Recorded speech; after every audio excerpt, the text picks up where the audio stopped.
আসসালামু আলাইকুম সবাইকে। তো আশা করি সবাই ভালো আছেন। তো এখন প্রায় রাত বাজে 9টার উপরে। তো আমরা আসলাম মাছ মারতে। তো রায়হান, আজকে কি মাছ মারা যাইব? ইনশাল্লাহ। দেখি জাল পালছি। তো গাইস আমরা জাল এই টান যে দিব। দেখেন যে ধর্মজাল পারলাম, তো দেখা যাক মাছ উঠে কিনা।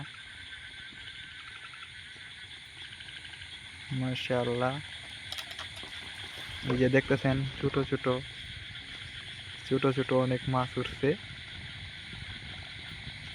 তো দেখা যাক কয় টান লাগে এক তরকারির মাছ মারতে।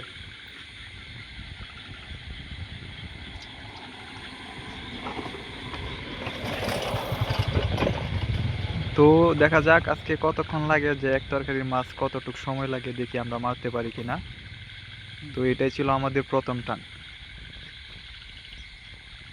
দেখা যাইতেছে।